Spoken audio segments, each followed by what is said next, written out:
Ano nga ba ang pinagkaiba ng tatlong Storm series? Yung Storm, Storm X, at Storm XR. Pag-usapan natin yan ngayon sa video na to.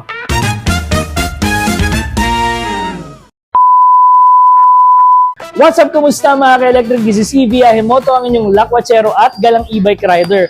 Maraming nalilito kasi pag sinabi nating Storm, akala nila iisang unit lang yung binabanggit na yun. Which is mali po dahil meron tayong Storm, which is ito, Storm X, at yung bagong-bagong Storm XR. So, kung papansinin nyo, mukha siyang magkakamukha pero meron po yung pagkakaiba, lalo na sa usaping specs. Unahin po natin si Storm. Ayan. Si Storm po, naka 72 volts, 67 Ah lang po siya na lithium iron phosphate na battery. Pangalawa, ang kanyang charging po ay yung ordinary charging lang, hindi siya naka type 2. And then, makikita nyo yung kanyang front shocks, hindi po inverted. Siya yung normal na shocks lang. At the same time, yung rear shocks po niya, ordinary lang, hindi po siya air damping, hindi siya adjustable. Ang controller niya, EM100, same sa controller ni Storm X. Ayan. Pinagkaiba kay Storm X, si Storm X po naka-inverted front shocks. Actually, same sila ni Storm XR. Parehas naka-inverted front shocks. And, sa shocks naman po ni Storm X, air damping to. Kanina si Storm, ordinary lang. Ito po ngayon si Storm X, naka-air damping. Ngayon po, ang controller niya, same din po kay Storm, which is naka-EM100. And yung ano pala, speaking of motor hub, pareha silang motor, 4,000 watts.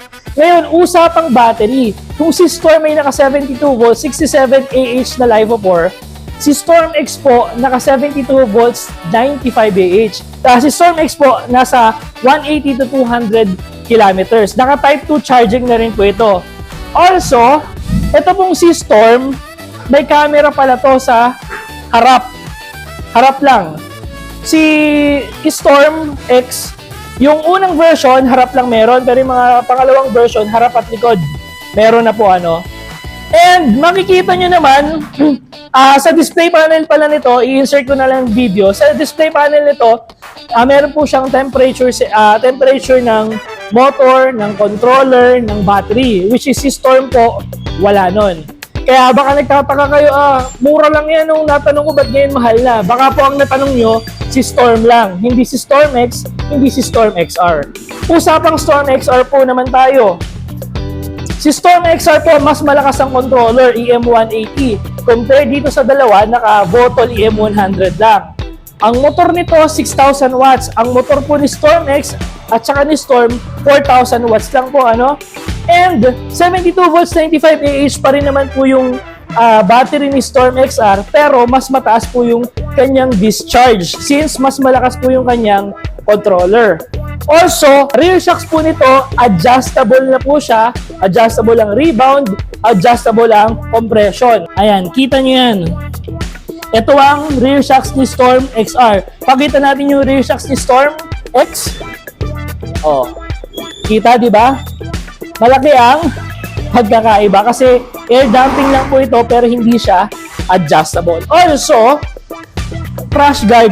May crash guard po si Storm XR, which is yung Storm X at si Storm wala po. Meron na rin po siyang mini driving lights na naka-install. At ang pinakamahalaga, maraming nagre-request no na medyo mahina pa kasi ang stock na busina ni Storm X at ni Storm.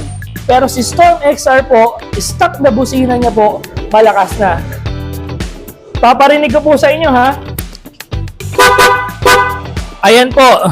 Tatry kong buksan itong si Storm X kung ano pa. Ito pala, sorry. Ito pala si Storm X. Napalitan na namin ng busina to, which is dahil dinala namin sa Baguio at Sagada. Paparinig ko lang. Ang lakas. Ito si Storm. Hindi pa to nababago ng busina.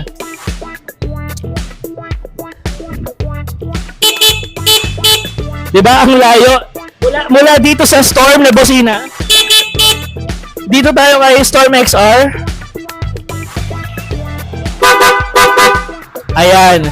And sa usapang camera po, ang camera po nito harap likod na. Also, si Storm XR po, downloadable na po yung mga videos niya. And isa pang kinagandahan dito kay Storm XR, meron siyang anti-theft kung saan yung alarm niya na remote, meron pong kasamang application na kung saan pwede niyo pong iset doon na hindi na po kayo gagamit ng susi para lang buksan siya. At the same time, pag umalis ka, automatic pwede nang mamatay yung unit na gamit mo. So far, yun po yung mga kaibahan ni Storm X, ni Storm at ni XR. Additional lang siguro, very minimal lang to, yung side mirrors. Ganti yung side mirrors ni XR.